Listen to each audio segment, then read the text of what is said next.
Hi guys, this is Engineer Pactoranan.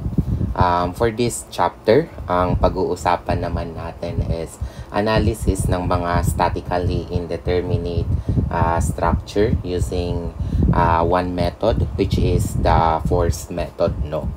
So before we discuss examples regarding that, let's have a basic introduction about this method. So, recall lang natin, pag sinabi nating statically indeterminate structure, ang ibig sabihin nun ay yun yung mga structure na hindi na basta-basta masosolve ng statics only. So, you really need to have an idea of other methods, Kasi nga, di pa, there are two major types of structure, determinate and indeterminate, Pag determinate, kaya pa siyang isolve ng equations of equilibrium. Pero pag indeterminate, hindi na sapat yung mga equations of equilibrium, And majority ng mga structures na nag-e-exist sa buhay natin ay indeterminate, So, let's have a basic introduction about this, So, kung i-consider natin itong truss na nakikita nyo, kung i-inspect mo siya, this is indeterminate, So, sige daw. Subukan lang natin doon na i-inspect. Diba sa truss, ang formula natin doon ay R plus M blank ng 2J. So, yan yung rule natin. So, kapag number of reactions, since dalawa yung hinge natin, kaya magiging 4 ang reaction. So, R is equal to 4. Ang member naman natin, pag binilang mo, 1, 2, 3, 4, 5, 6, 7, 8, 9. So, ayan. And the number of joints is, pag binilang din natin, 1, 2, 3, 4, 5, and 6, So, di ba kung ma-recall nyo, this is the way kung paano natin chine-check yung determinacy ng mga trusses, So, pag chinek natin to, 4 plus 9, blank 2 times 6, the left part is 13, the right part is 12, so this is greater than, ibig sabihin, this is indeterminate, And usually, the degree of indeterminacy here is 13 minus 12 or first degree, So, yan, So, dito sa truss na nakikita nyo ngayon, this is indeterminate to the first degree. So, ngayon, kung gagamitin mo yung equilibrium, it is not possible for us to solve for this, So, here, paano natin magagamit yung force method in order to perform analysis on this indeterminate structure, So, ang idea ni force method is, sa case na ito, meron tayong tatawagin na redundant, So, ayun, So, may i-consider tayo dito na redundant. So, pag sinabi nating redundant, it is, commonly, it is a reaction, So, commonly, a reaction. Although, meron tayong example nun ng redundant na member, but in most cases, pag sinabing redundant, reaction siya, So, i-define natin, pag, anong ibig sabihin ng word na redundant dito. So, pag sinabi nating redundant, kung it is referring to redundant reaction, it is simply an excess reaction, or sobra na reaction, Kaya nga siya redundant, So, in this case, halimbawa, meron tayong dalawang hinge support and we are all aware naman, tawagin ko lang muna to na A and B, para at least may guide tayo. And ito, AY, ito AX, ito BY, and ito BX, So, now, ulitin ko, pag sinabi nating redundant, it is an excess reaction or sobrang reaction. And tandaan ninyo, the number of redundant is simply equal to the degree of indeterminacy. Ibig sabihin, kung ang ating structure ay indeterminate to the first degree, so meron siyang isang redundant reaction or isang excess na reaction, So, yun yung basic idea niya. So, now, what does that mean? And another question is, kung meron tayong mga reaction dito, alin dyan yung i-consider na redundant reaction, no? So, by default, pag sinabi mong redundant, that reaction can be removed. Tapos, yung structure nyo is still stable, no? So, actually, it's up to you if you want to choose whatever redundant in the structure. So, it is in the prerogative of the solver kung ano yung i-consider niya na redundant, no? So, pwedeng ang redundant ko dito ay AX, pwede din ang redundant ko ay BX, no? So, what does that mean, no? So, kung gusto mo na i-remove yung redundant, may possibility na ang gawin mo, imbis na ito yung hinge, gagawin mo siyang roller. 'Di ba, no? So, halimbawa lang, no? Ganun yung gawin natin. So, from the truss, ayan, no? So, from the truss, tanggalin muna natin yung redundant niya. So, paano siya magfa-function at this point?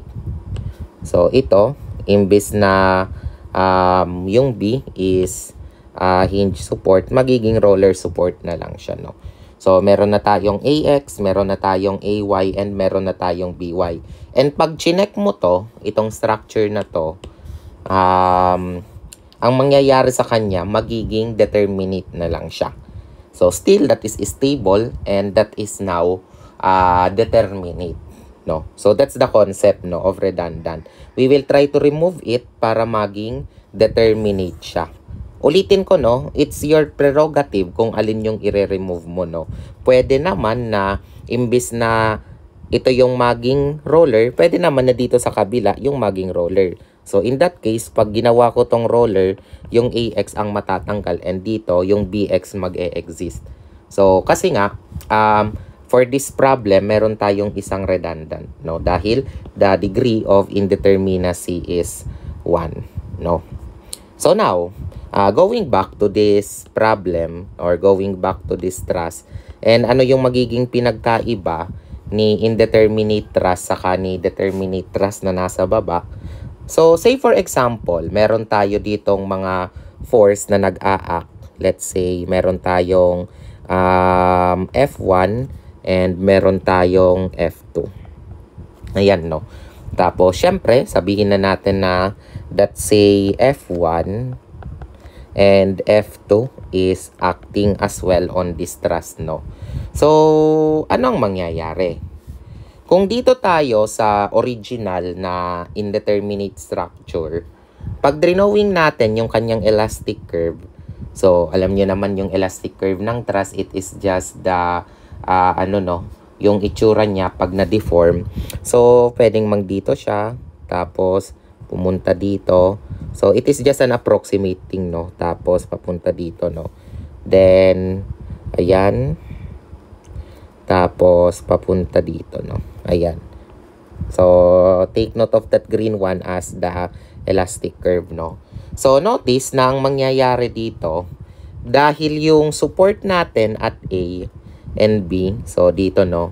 Yung support natin at A is hinge and yung support natin at B is hinge, dapat wala ditong displacement, no? So, in that case, let's say mag-focus lang muna ako dito sa B.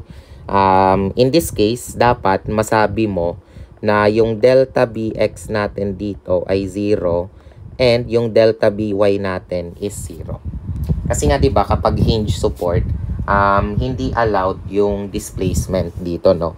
Hindi lang masyadong accurate yung drawing ko, pero that's the point, no? Kapag mga hinge support, 'di ba dapat wala siyang displacement both in horizontal and vertical axis, no? So, considering na ito yung original na structure natin, no?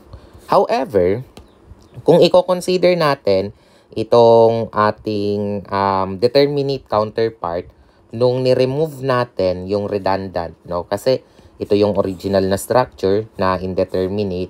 Tapos, ginawa muna natin siya temporarily na determinate by removing a redundant or an excess reaction. So, ang mangyayari, Itong roller support natin, syempre, magkakaroon na yan ng horizontal displacement, no? Kasi nga, di ba, pag drawing natin yung elastic curve nito, so, say, for example, ayan. Take note, no? This drawing is just an exaggerated one, no? For you to be guided kung ano yung magiging itsura. Ayan, no? So, say, for example, ito na yung ating deformed shape.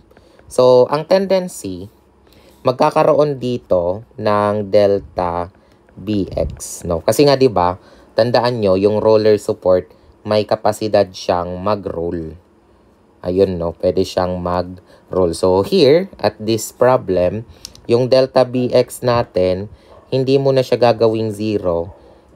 Pero, yung delta By natin is still equal to 0. Kasi, di ba, kapag roller support, kapag ganyan yung orientation ng roller support, wala siyang vertical displacement, no?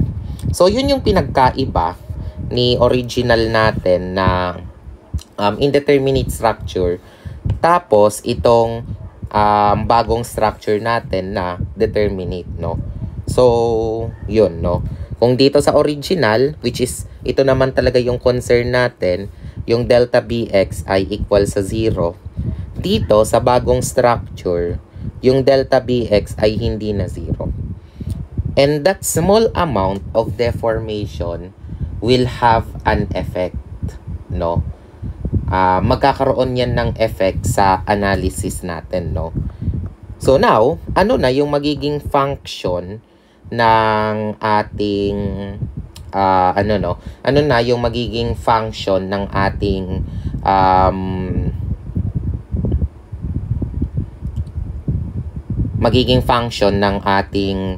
force method dito sa analysis natin. So, ang gagawin natin, dapat maglagay ka ng bagong force, no? Maglagay ka dapat ng new force in the structure. And that new force will cancel out the original deformation, no? So, drawing lang ako ng same truss geometry natin.